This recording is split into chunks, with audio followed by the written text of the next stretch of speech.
Welcome to State of the Grizz for Wednesday, October 28th. My name is Charles Pryor, and I have the absolute pleasure of serving as the interim vice president for student engagement at Gutman Community College.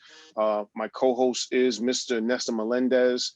He unfortunately is having some technical difficulties, so he'll be right back with us in just a few minutes. But we do have our phenomenal guest who's new to Gutman, Ms. Dana LePage, who is our newly minted single stop manager.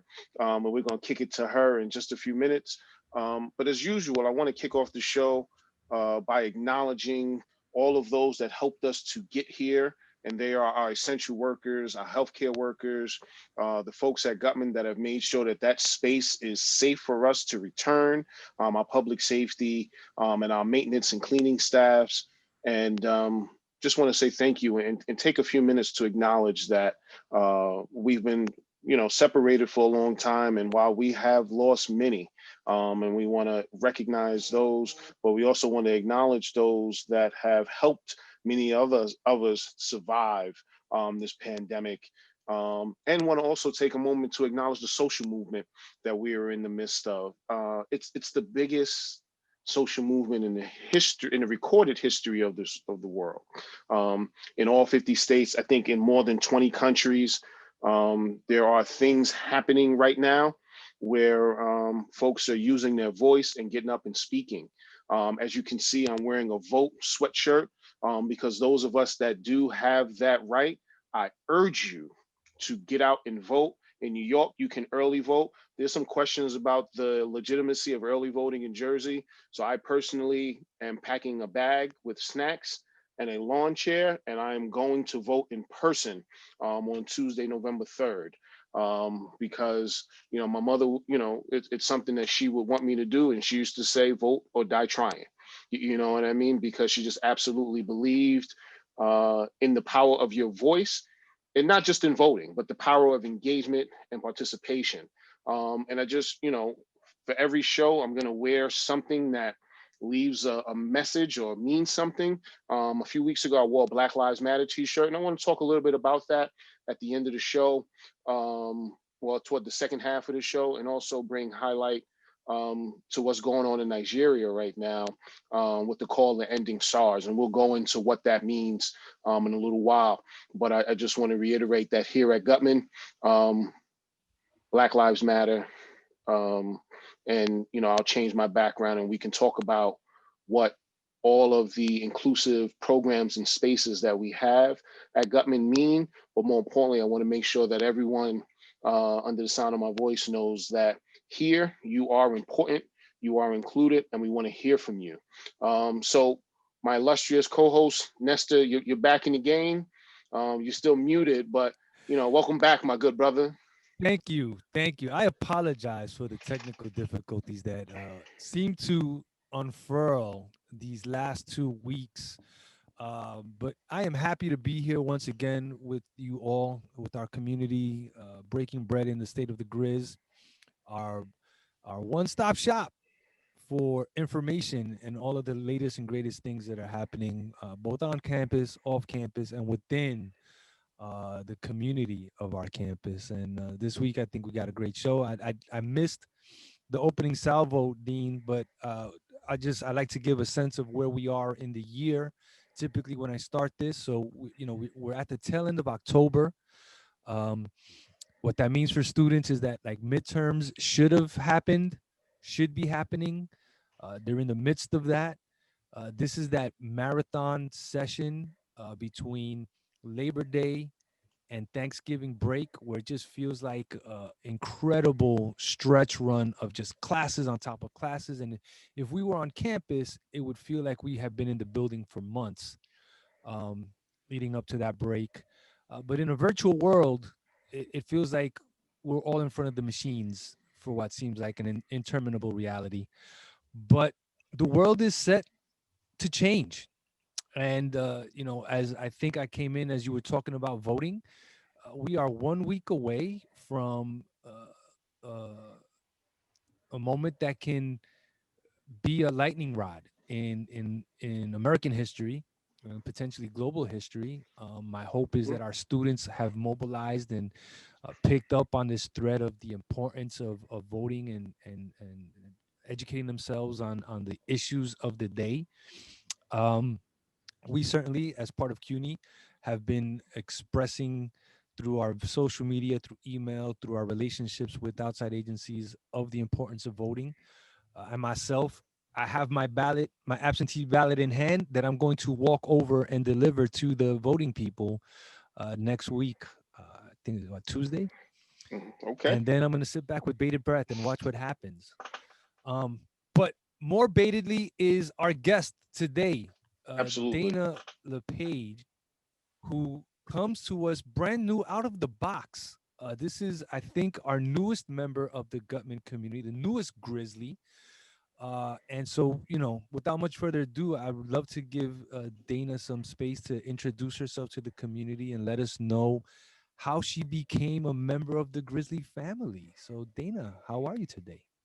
Good. Thank you so much, Nestor and Charles. It's so great to be here at the State of the Grizz. As Nestor mentioned, I am very new to Gutman. I am 6 weeks old, I think, this week. So I'm really happy to be part of the Gutman community and be a Grizzly. I have worked in a college setting in the past and was really hoping to get back to that work and really loved what I learned about Gutman. I love that it's small and intimate. You can really get to know everyone that you're working with, get to know the students.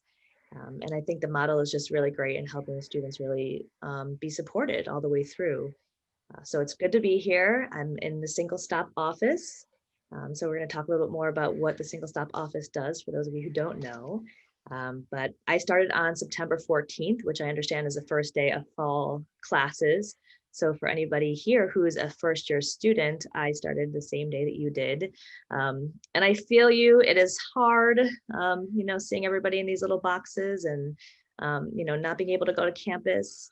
I did go one time to pick up a laptop. I peeked in the windows, but I wasn't able to go in. I had my mask on waiting. Public safety was awesome. They gave me my laptop and they've been really, really helpful keeping our food pantry open. And I'll talk a little bit more about that. But yeah, I'm just really happy to be here. And yeah, happy 6 weeks to me. Absolutely. I mean, and you talk about being onboarded essentially in the middle of a pandemic, and I want to get to some of the work that you do, but maybe we can chat just about what that experience has been like. As I'm sure that's something that our students are experiencing, and as they're watching this. But as a new staff member, how have you found it connecting and plugging in? I mean, because ultimately you are our link to a plethora of services and resources. So how did you start building that connection in a virtual space? Yeah, that's a really good question. I'm obviously still learning a lot, and there's still a lot of folks that I want to be connected to, a lot of, offices and even within the campus and also outside of the campus that I want to make connections with to be able to support students. But it's been really great having a mentor. We have a mentor system at Gutman. So I was connected to Courtney, who is the Associate Director of Wellness, and she is my mentor. So she has been guiding me through and answering questions and just, chatting with me about my experiences. Bindi has been great. She's my supervisor. She's been connecting me to folks that I should be talking to and, building relationships with because they work really closely with the single stop office. I mentioned public safety as a huge support to our office right now, especially because they're the only ones on campus. And I've really appreciated, there's been a bunch of folks that have just reached out to say hi, to schedule little quick Zoom meetings, to talk face to face. I met one of the advisors and found out that she used to work at BMCC right before I did. So just finding those connections around, people in New York City, people that maybe worked in the same job I did. One man from the business office, Stephen, he's been really helpful. And I found out that we used to work at ACS together at Children's Services. So just building those personal connections the same way you would when you're in person, a little bit trickier when you might not be able to, see somebody, but it's really great just to, find out who's here and brought them here and maybe if we have something in common. That's dope. That's dope. And I'm going to ask you a question that people normally ask at the end of these, conversations. But I like to kind of start with the boom. and it is, if you know, based on your time at Gutman and your time with Single Stop, what's the one thing that you want students to know about Single Stop and how your operation works? You know what I mean? Like, what's the, you know, if I could tell students one thing, this would be it. Okay, so if I could tell students one thing, it would be that we see you. We recognize that, especially more than ever right now, it's just really hard being a student and learning in this way, and trying to, do the best you can in your classes. All offices at Gutman are really here to support students. Our office is mostly focused on helping with stuff that just gets in the way of you doing well in classes. Everyday stuff that some of us, like myself, I have a lot of privilege. I might take things for granted that I have a place to go every night to lay down and be safe and rest. And, I have enough food to make my dinner after work. But some stuff like that, sometimes it's harder to get that stuff. So we really want students to know that that's what our office is here for. Some of that just like basic everyday stuff. You might not think, oh, my college could help me with that. Like I need some groceries, I need some help paying a bill. Those are the things we want the students to know about our office. That's great. That's great. You know, I mean, and thank you for that response. Like I said, I know that's typically something that people come in at the end and, well, you shared a lot, but what's the one big thing? But I think it's helpful to kind of get that on the table. And maybe folks will hear that a little bit and pay a little bit more attention. So, I mean, you talked about the one thing. What is the program that has been the most popular in your 6 weeks? Because we have a ton of programs. Like you said, we support people with food pantry, with connectivity and Wi-Fi. We can even help you financially if you're having issues with the telephone or with a telephone bill, excuse me, I want to be specific, or with your cable bill, because let's be honest, that's how we all get connectivity nowadays, is usually through our cable company. We want to make sure students get plugged in. But what's the most popular form of support that folks have reached out to you? And also how easy, and I'm kind of throwing you a lob here, but how easy is it to plug into those things? Because I think that more than anything, way back in the summer, you and I first conversation was about connecting students efficiently to services. Yeah. So in my 6 weeks, definitely the service that students are coming forward to seek out is our emergency funding. So that financial support that you mentioned, help with, paying an internet bill, for example, because you need to be connected to your classes. You need to be able to have Wi-Fi to do your assignments and be connected to Blackboard. So we have emergency funding available for students. I think sometimes the word emergency might trip up students because, traditionally in the past, emergency funding might be associated with you had a flood in your apartment or a fire, and you need help, replacing some items or getting new textbooks because they were damaged. Now, emergency funding is really like you're trying to get through life. Like every day might feel like an emergency to some folks because it's just hard, family members might have lost jobs, students might be out of work. So our emergency fund is really there to help students support them financially, either getting, something like a CUNY First transfer of cash so that you can go buy groceries, or getting help with a bill like an internet or cable bill, a phone bill. And also help with rent if you're a little behind in your rent because a family member lost their job. Like those are all things that this emergency fund can help with. And I hope it's pretty accessible. There's just a brief form that students have to fill out that we've been sort of blasting on Instagram and the website and sending out emails to students. It probably takes about 5 minutes to fill out the form, but then we do need very specific documentation from the student, and we will work very closely with the students to make sure we have all that documentation. And you said all of these things are available on our website. Where exactly? So we have information in 2 different places on the website. There's like that new webpage for personal wellness for students during, COVID and the pandemic. There's a lot of different resources about, housing information or immigration information, but there's a specific page about emergency funding, and we have a link to the form there. And then on our single stop website, which we're in the process of revamping with Joanna's help in the communications office. Hopefully we're going to get a ton more information on that site, but right now the emergency link is also there. That's great. That's great. And when we, return to the building, because at some point we um, will students still be able to access this stuff online and in the office, or is it going to transition? As far as I know, it'll still be an online form, but it'll maybe a little bit easier. We can kind of sit down with a student. We can sort of walk Hmm. through the form with them. We can look at their documentation in hand and kind of let them know this is exactly what we need, or this is the wrong date. So right now, all that's kind of happening back and forth over email or maybe a Zoom meeting. Hmm. So it Hmm. hopefully will help the process be a little more efficient, but the students will still fill out a form online, I think. Yeah, and I gotta, back to, when we were kind of warming up and chatting a little bit, and Nestor was talking about, being in school in the, some of us the late 80s like Nestor, some of us the early 90s like me. Um, there wasn't a single stop office. And I can probably call out some of my closest friends who had to leave school or who went part-time instead of full-time because of some of the challenges that you're able to negotiate with students today.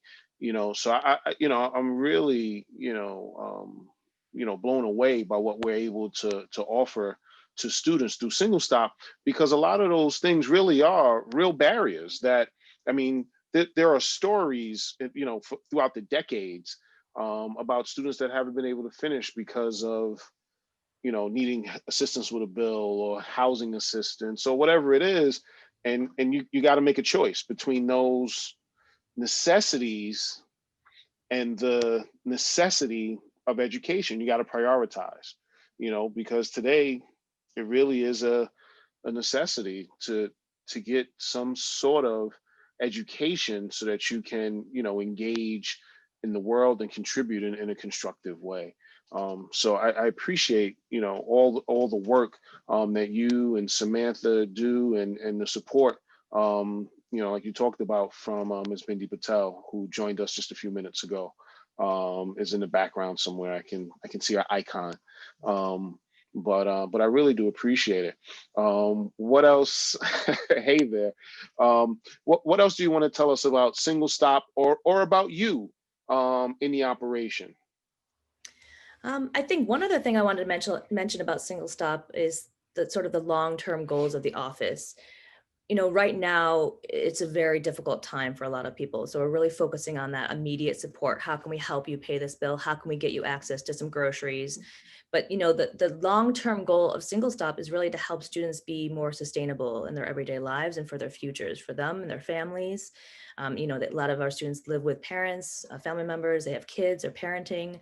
So thinking about ways that, right now we can help you in this way, how can we help you moving forward? How can we help you to, figure out some of these things for yourself and for your family moving forward? One of those ways is connecting more students to SNAP. So there have been some updates to the supplemental nutrition pro. No, no, no, mess up my words.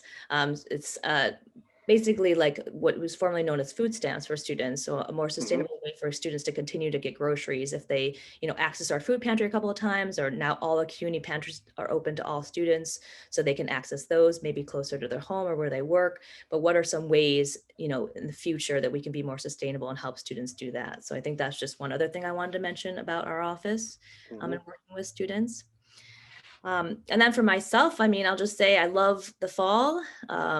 I love, being wrapped up in a sweater, going out and doing fall activities, eating pie, picking pumpkins. It's my favorite time of year, although it's already very, very cold. And just kind of thinking about ways I can keep myself busy through the winter, knowing that I won't be out and about as much, or, seeing my friends masked at a park. But I do love this time of year, so I'm just trying to take it all in. I gotta agree with you. Winter and fall are my favorite times of year. I'm a kid that grew up in the Bronx, so every year I still buy a new pair of Timberland boots, and jeans and a sweatshirt, and I just love this time of year. Though this year, admittedly, when it started getting dark early, I was a little bit sad, Mhm. because we didn't have as much opportunity to roam around this summer as we had in previous summers. But having gone into the closet and bust out my sweaters, good feeling, good feeling. Yeah. So I grew up So upstate in a vitamin D. cul-de-sac, so I had a Uh-huh. when the snow plow came around, it pushed all the snow in the middle into this huge Dope. like fort, and all the kids from the neighborhood would come out and we'd play in the fort. So I miss snow. I mean, I don't miss driving in snow. Not that I really Yeah. drive that much, but I do miss that like huge amount of snow and being able to run around and play in it. So since we're talking about snow, when I was a kid, there was, like an empty, I want to call it a lot, but it was a slope across the street from us. And we were poor, we didn't have much money, so we couldn't go like buy a sled or anything like that. So you got what you could. Might be an old like lunch tray, an old ironing board or whatever it is. But when it would snow, we would climb to the top of the hill and slide down in the snow. You know what I mean? Like it Was was it the pretty? best. Was it like a pretty high incline? Oh, absolutely. Absolutely. I grew up in the Bronx, and for those of you that don't know, like the Bronx is extremely hilly, especially where I was, which is actually right near Bronx Community College, BCC. So that part of the Bronx is, and if you looked at it, from a topographical map, it's actually a valley, because we're right off of the Harlem River, and on one side is Manhattan, and it's actually pretty mountainous. That part of Manhattan has a pretty high elevation, but that part of the Bronx does a pretty good slope upward. And my block was like in the middle of that. And so it was a pretty good slope, where you could pick up a lot of speed, if you pushed off just right. You know what I mean? So when you talk about like snow in the winter, and it just brought me back to that moment. As like kids, you invent fun. You Mhm. know what I mean? And you don't recognize, like your social economical standing. You just know that you want to slide down the hill on something, and you figure it out. You know what I mean? And you create those things out of things that weren't made for that purpose. But that's innovation. You know what I mean? And people, oh, you did that. No, we were being creative because we had the opportunity. Some would say we were forced, but we didn't skip a beat. You know what I mean? I didn't feel like I had less than because I couldn't afford a sled. You Yeah. know what I mean? Like we figured it out. So like you said, you had the plow pushing stuff in the middle, and y'all made your own mountain. Yeah, when I was a kid, I didn't even mind walking back up the hill after sledding, you know? Now I'm like, oh, I gotta go back up. But Well, it was but that's when you it was talk fun. to your friends. You know what I mean? You talk to them Yeah. about that last run. It's like, yo, you gotta duck, and move to the side, the next time down. You know what I mean? Right, Ness? I don't know. I don't know if Brooklyn's that hilly. I don't know if y'all have that So opportunity. so in today's very special episode about the Bronx, we're bringing you all kinds of information. I think Brooklyn is hilly in places, uh, but the thread of the conversation I think is a good one because we're talking about resources, and Single Stop offers them to our students across a variety of different themes, which Dana made very very clear. And then I think VP Pryor makes a point about the resourcefulness and the ingenuity of students uh, to create fun. And so for me, what I'm hearing is we have before us a mechanism that was created to allow students to focus on being students, taking away some of those hardships or barriers, if you will, to being able to focus on doing your classwork Right. and submitting your papers and having the time to be a person, which in today's very current, highly quarantined, remote instruction environment, like there's a million stressors on our students' backs. And so, for us, it's great to have a fully staffed or as close to fully staffed single stop operation with people who understand like that it's difficult to just be a student. That being said, CUNY students and Gutman students in particular are a particular brand of ingenious, particular brand of resourceful, certainly, Many of them come from the Bronx, so they probably can relate to the conversation that was just had about hills and sliding down on lunch trays, milk crates, garbage can lids, plastic bags. Um, but that also brings me to the place of like they may not have winter coats. They may not have the Timberland boots that VP Pryor mentioned before. And so to kind of bring it back to the topic, is there a way for Single Stop to help students acquire some of those things as we understand the weather's changing, the snow is coming, um, winter jackets are going to be at a premium. You know, certainly we see a number of agencies put up their collection efforts for that kind of stuff.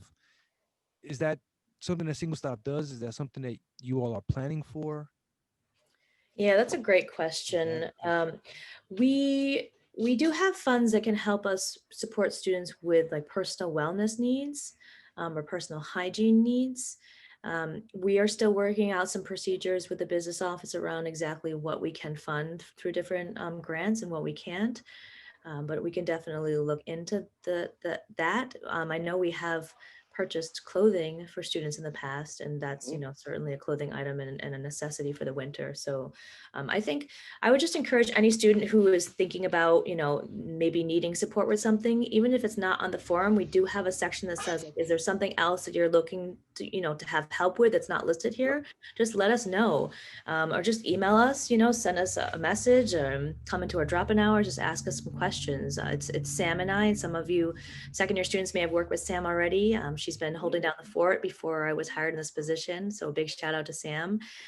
You can meet with us. All the information about, office hours and drop-in hours is on the website, and you can also set up an appointment during Starfish. So if there's anything that you're thinking, maybe they could help me, I don't know, just ask and we'll see if we can work with you.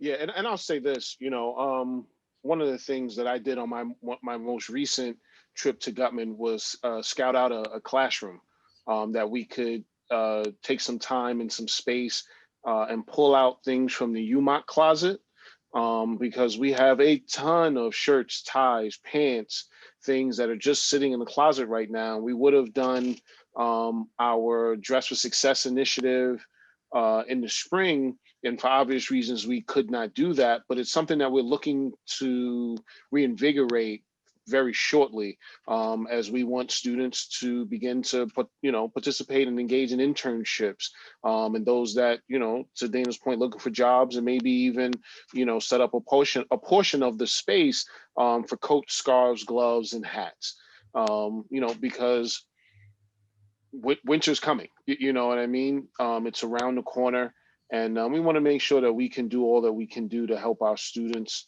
not just survive but thrive through the changing seasons. So, Dana, let's be in contact, and for students that are interested in UMOC, which is our United Men of Color program, it's Gutman's BMI program under the direction of Dr. Marcus Allen and Mr. Taya Jackson is the program manager there. And they, as always, UMOC really does hit home and deliver a fantastic program for support, for engagement, but most importantly, for fellowship, for folks that are interested in participating and joining. And I'm just going to say conversing with folks that are wanting to support one another and wanting to be a part of something that is positive. So, Dana, we'll definitely reach out and talk more about how we can partner on some of those things. But again, students, be on the lookout for an email. Maybe it's a part of my weekly communication with you, but it's definitely going to come out in a flyer and something that you're going to see about the clothing closet that we're going to have available on campus, and make sure that you guys can get plugged into those resources. So, Dana, thank you for that. Nestor, thank you for that question, because like you said, the seasons are changing, man. Yeah, yeah, and I think that's the point is that we pride ourselves institutionally as a solution oriented, or problem solving change agent, and it's always great to have folks positioned in a place where they can be part of that. And I know Single Stop, certainly since I've been at Gutman, has helped to answer a lot of questions that Right. come up for our students and put them in a better place.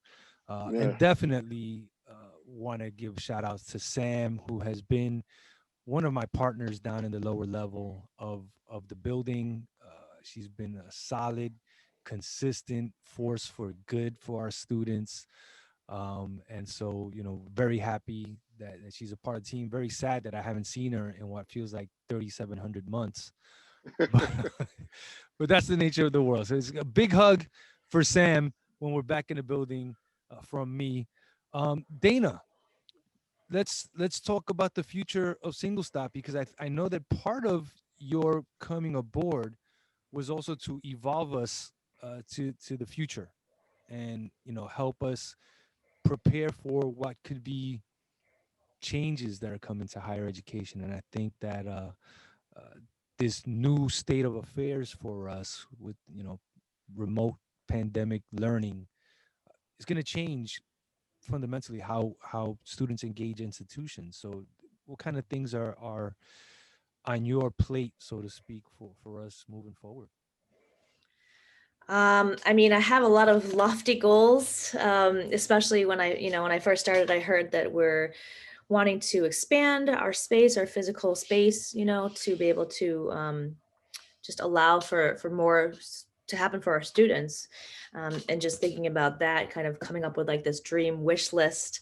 um, you know Expanding our pantry obviously is a huge thing that we want to do in the single stop office. We really want to be able to provide more for students. I'm thinking of outside of just non-perishable food items. Like, can we have an actual like mini grocery?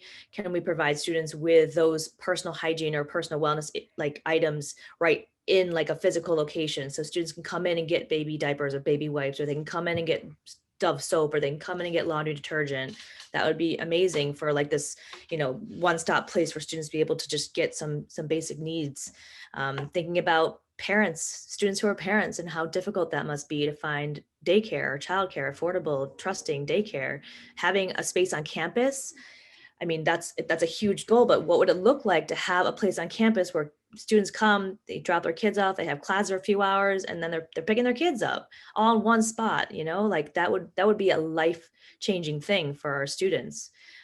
Having a kitchen in the pantry so that we can have classes, teach students how to, cook healthy meals for themselves, for their families, for their kids. And these are things that, some of them are really big asks, but when we're thinking about how can we really provide sustainable support for our students, those are some of the few things that I'm thinking about. And creating this list and bringing it to whoever's the new president, as I know that we're trying to find our new president for the college. Like, yeah, I mean, I have a lot of things that I've just been thinking about and talking about with the team, and we're going to keep building on that. Just ways to be sustainable and really look towards the future. I mean, that sounds awesome. I think many times people forget that the profile of the college student has changed over time. There's a lot of folks out there in the world who operate from this misconception that it's still a 17 to 23-year-old person's game, and that it's all fun and pizza parties and games for 4 years, and then they get to become adults all of a sudden. And the reality is that our students are adults at 17. They're coming in with many adult problems. Hmm. Some of them are coming in already saddled with debt, and that's before they've taken a loan to help pay for this education that they value.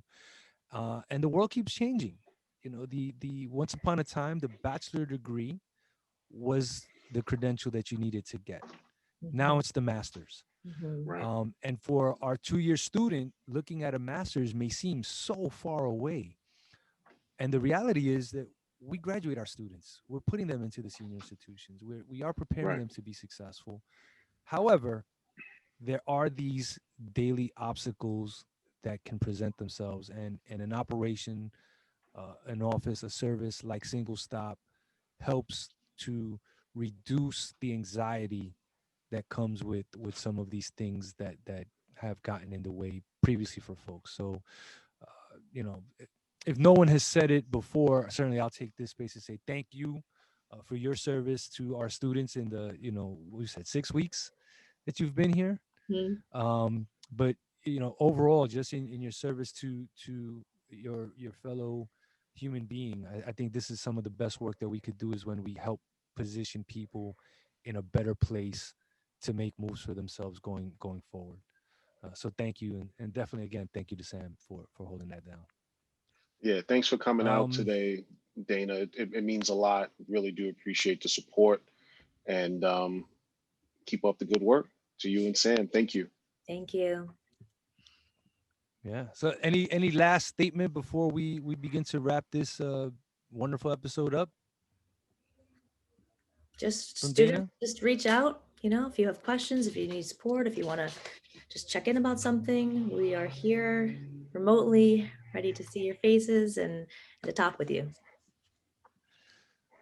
Awesome. Fantastic. I would have called up the website at this point. However, the technical difficulties of having a Please shoddy don't internet connection don't do it. and having multiple programs running. So what we'll say is uh www.gutman.cuny.edu, and there's a search bar. You can type in single stop. Yep. It'll pull up the office's information. We do know that the, the website is being updated to contain new information and new links. So please bear with Always. us as that stuff Hmm. continues to change. But we're gonna do our very best to have the most recent information there. And big shout out to the communication team They for do a phenomenal keeping us. job. Yeah, yeah, absolutely. And All right. so I think we're at the end for me, boss. What do you got for the people? As I said in the beginning, I wanted to take some time, um, for those of you who have been watching the news. You heard the news about Walter Wallace Jr. He was having an emotional distress moment. I'm not sure the details, but I believe the family tried to call 911. The police showed up and murdered him. Even though the call went out that there was an ED patient, which is an emotional distress patient, and as a black man in America with two daughters, um, you know, it, there are moments when I'm unable to find words to describe how I feel, and for those of you that know me, know that those moments are very, very rare. Um, but this again is one of them. Um, we continue to have these moments even during the pandemic when the whole world is on pause. Racism seems to continue to rear its nasty, ugly head, just as it has for more than 400 years in this country. Um, so when people talk about our movement and our struggle, um, there's the only thing that's different right now is the technology, so we get to see it more regularly. I can remember being in high school and the video of Rodney King played multiple times on TV, and everyone, across America was shocked. I wasn't shocked at what happened, unfortunately, though I was a teenager. The imagery wasn't shocking. The fact that it was shown on national TV was what was shocking to me, because it became this, oh, people finally get to see what happens on Friday night in my neighborhood, is the way I thought of it. And then unfortunately, I wasn't surprised when the police were found not guilty. Um, but Rodney King received a multi-million-dollar payment for the attack. So there was this financial payment for wrongdoing, but no accountability. And we know what happened to Breonna Taylor. Her family got $13 million payment for wrongful death, but where are the charges? There were actually more charges brought for stray bullets than the ones that hit an innocent woman sleeping in her bed. Um, And now here we are talking and having a conversation about Walter Wallace Jr. Um, and I'm going to keep saying their names because, you know, I grew up in a household where my mother kept the Jet magazine. I forget if it was Jet or Ebony, but she kept the cover with with the picture of Emmett Till in his casket, mutilated and just not recognizable as a human being. So I think it's important to continue to say their names and to remind folks that the things that we are seeing today, unfortunately, are not new. And like I said, I was 12 or 13 years old. And so the idea that cops beating on a Black man was not shocking to me should be appalling to many. But this is where we are. This is the world that we live in.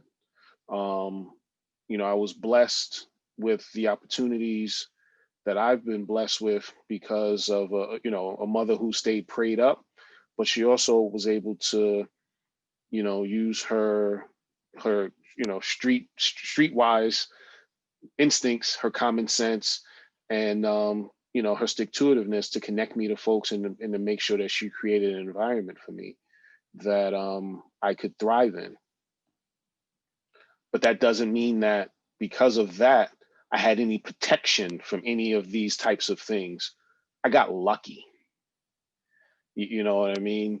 So I wanna, you know, talk about Walter Wallace Jr. In this moment and send prayers out to his family and his loved ones and to the city of Philadelphia. You know, that's a city I have a lot of love for. I've been to a number of sporting events. I had a number of family and friends that have stayed and lived in Philadelphia. My brother lived in Philadelphia for a number of years. So it's a trip I made often. You know, my favorite place, though not, you know, I don't know if everyone agree with this, but, you know, is Tony Luke's for Philly cheesesteaks. You know what I mean? That city's on fire right now because of what happened. And it's unfortunate that, you know, you have to make noise in order to even be recognized, but we're still not getting justice, you know, and that's what's happening in Philadelphia today.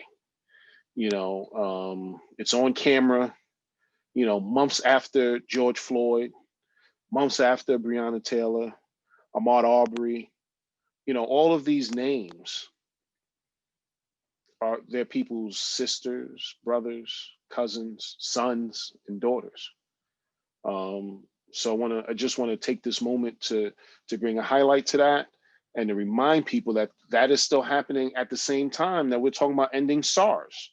And I can remember the first time I saw the hashtag like SARS, are we talking about the disease? And I had to, you know, like anything, you need to do research. So I took the time to figure out what SARS was, and it is the Special Anti-Robbery Squad in Nigeria. And it is a militarized version of stop and frisk, which is enacted in that country where essentially, if they walk up to you and believe that something that you have in your person or on your property belongs to someone else, they can take it by force and arrest you or worse in that moment. Um, you know, so when we talk about Black Lives Matter, and why it has gone global, it is stuff like this.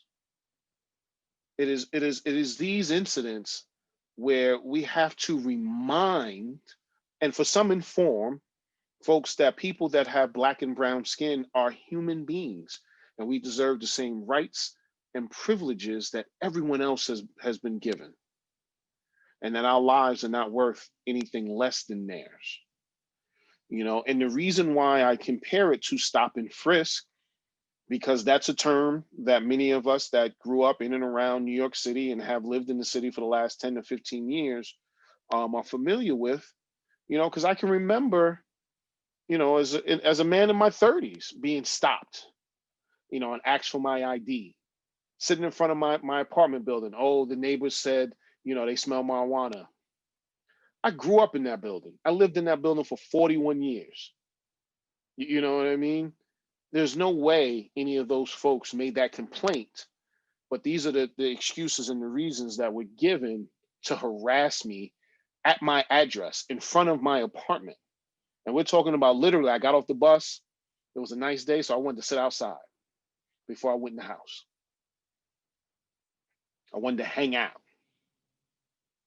And this was before body cams were required and all those other things. So I won't go into the details of the stop, but I'll tell you it wasn't pretty. Now imagine that militarized and 10 times worse and being completely legal. Forget unethical, but we're talking about legality. And that's what SARS is. They have legalized the harassment of people of color by military force. So while this is, the state of the Grizz, the state of the world has an impact on our campus and on our lives. And I want to every week, I promised Nestor about 3 shows ago that I was going to get back in this mold, because I think we started out doing this and then we switched gears to bring a few more things around campus, and that's really what it became about. But this is the world that we inhabit, and more importantly, Grizzlies, and I'm talking directly to you, this is the world that you are going to run and be in charge of. You're going to be innovators of, you're going to be change makers, you're going to be civically engaged. Part of one of those things is to vote. You know what I mean? I'd be remiss not to mention that. But I recognize also that all of us don't have the opportunity to vote.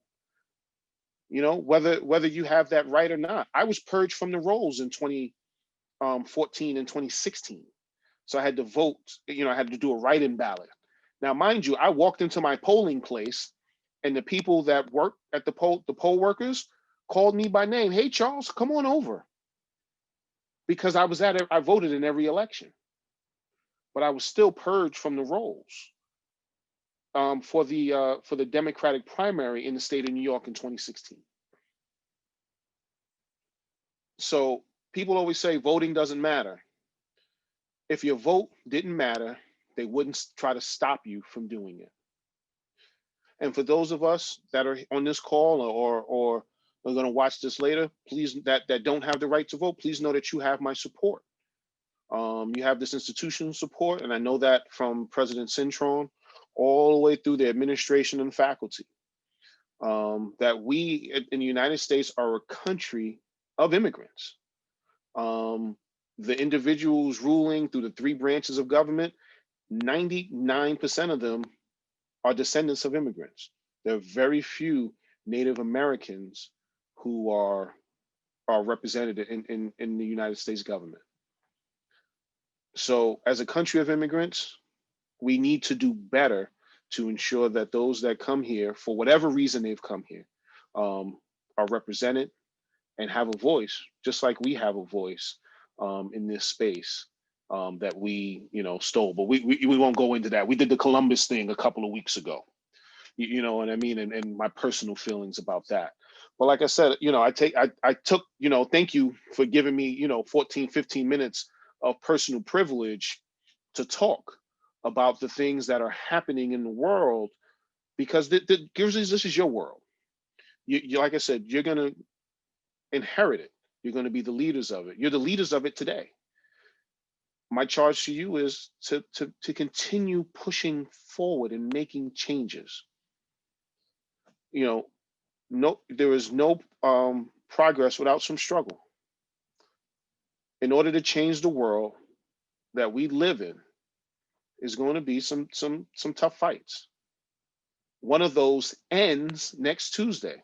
One battle that we're going to fight, because people can early vote in many states right now. So voting ends on Tuesday. Where in the past voting happened on Tuesday, this year, writ large, voting ends on Tuesday.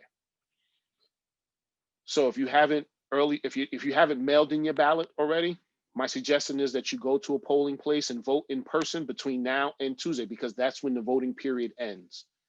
And I hope and pray that, though I have little confidence that there's a smooth transition of power, no matter what happens in the national election, but keep in mind that there are a number of local and regional and statewide elections that are equally important, especially when you think about the power that the Senate yields with regards to what we just experienced, the confirmation and not after a nomination of a Supreme Court justice.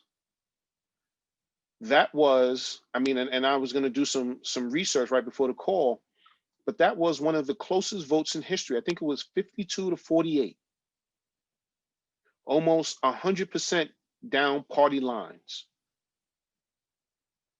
Imagine if a handful of votes in a handful of states had gone in a different direction.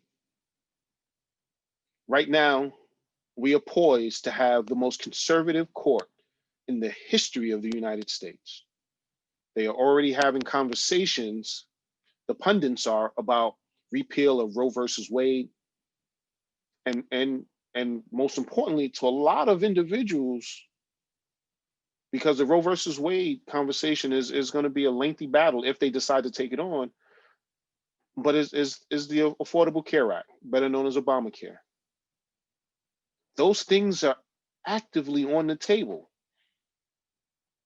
And while we don't vote for Supreme Court justices, we vote for the person that nominates them. And for me, more importantly, we vote for the individuals that confirm them. And the reason why I say more importantly is what are the term limits for House seats? What are the term limits for Senate seats? You know, you have career politicians in the House, and those individuals confirm a lifelong appointment to the highest court in the land. Whereas every 4 years, and at most every 8 years, we have the opportunity to get a new president. So Grizzlies, again, thank you for, I thanked you for 15 minutes of privilege before. I think I'm up to 20 right now. But these are the things that I am consistently and bi-weekly going to bring to you. We're going to discuss. I'm going to say Walter Wallace Jr. one more time. The reason why it's important to me is not just my identity as a Black man, not just being the vice president for student engagement here, but as an individual who had a brother who had emotional challenges in his life. And I think about the times where he needed to be de-escalated if the cops had been called, what that would have turned into. And again, my heart, my prayers, my thoughts, and my time and my dedication to the family of Walter Wallace Jr. And all those that have lost someone to violence in our communities, especially by those who have sworn to protect us. But we'll go into a history lesson another day about the history of the police in this country. For those of you who don't know, one of my former careers is being a professor of African American studies. So that's a conversation that I'm well versed in and willing to engage in at a later date. But again, Nestor, thank you for giving me the space and the time. I'm going to take a pause so we can maybe try to wrap this thing up so that we can, do our proper thank yous and get some more information out to our community. I mean, a stark reminder of just how heavy the time is that we live in. And so no apologies necessary, VP. I mean, it's all critical things to know as we, as an institution, talk about how we create civically motivated and conscientious citizens. I keep adding that term, global citizens. Our students are the resource that we put out into the world, and hopefully to make it a better place. At least that's where my hopes and dreams are sat upon, is that a belief that the children will lead us. And I say children not as the identifier, but because we are children of somebody. And Absolutely. so my hope is that the children will rise up and do better than the generation that came before them and the generation that came before them. This I is mean, a but that's critical that's moment that's in our that's the history task. That's the task. Every social movement in the 60s and 70s started where? On a college campus. with the youth. Yes, Absolutely. absolutely. Absolutely. And our students are asking that question. Why can't we change? Why can we not see the things that don't make sense disappear from our reality? And so the pushback is very real. And this is a generation that like their counterparts back in the 60s and the 70s, I think are going to see some real changes happen.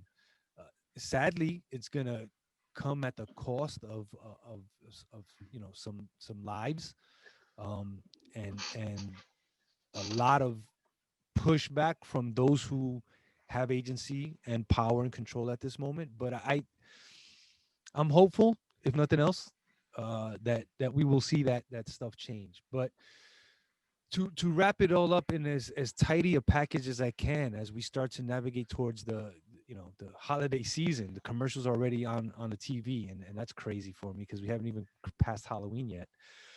Is that the college known as Gutman, Stella and Charles Gutman Community College, stands poised and prepared to serve our students in whatever capacity is necessary to move them forward to their goal.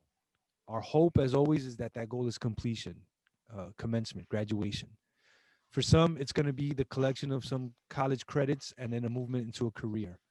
But in total, what we want is to see their condition move forward.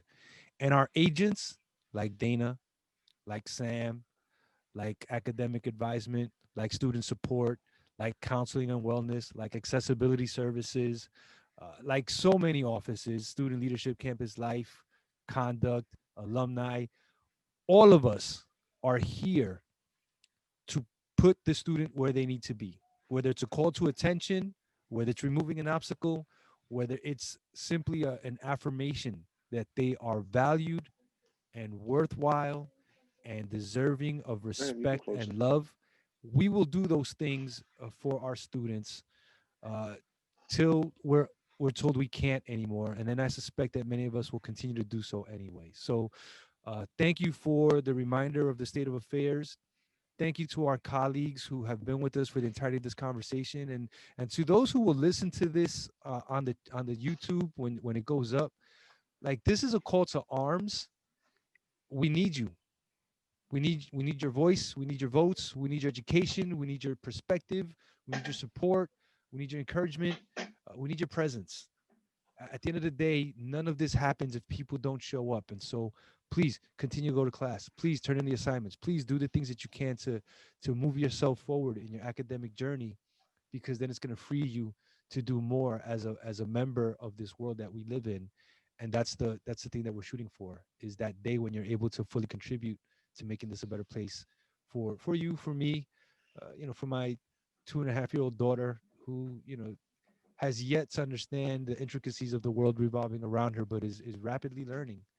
And I need her to come into a place where she's going to be welcome, loved, and accepted, and pushed by some other folks. So that's, the state of the Grizz is not just what happens in that building. It's what happens to us every day that we exist as members of the Grizzly family in all of the places that we are, wherever we may be in the world and in the universe. Is that a nice wrapping up? I think it Perfect. works. Perfect. Because like you said, Okay. the things that happen outside impact us inside the walls of 50 West 40th, our virtual walls and our physical walls. So thanks for bringing that together, because I know I went, I had, yeah. Thank you. Thank you, Dana, Listen, for like sticking like our like around our for that. buddy. Well, listen, like our buddy Bugs Bunny, who loves to take a left turn at Albuquerque, we're now going to turn right back onto the 40th Street and say, Grizzlies, thank you for being with us once again. State of the Grizz. I believe this is episode 5 of season 2, maybe episode 6. I lost count. Um, but we're happy. We'll continue to be here for as long as you'll have us. We'll be in your space virtually. We'll be in your face physically, hopefully soon. But as always, we miss you. We love you. We can't wait to see you again soon. But you'll know that we'll be back here in 2 weeks. Same bat time. Same bat channel. Grizzlies, we got your back. Thank you so much for being here with us today. Thank you to our guests. And as always, thank you to my partner, Mr. Nestor Melendez, our Director of Campus Life and Student Leadership. You the man. You the man. And you the ladies and the gentlemen and everybody in between. All of that stuff. We love it. Thank you. Peace. Absolutely. Have a great one.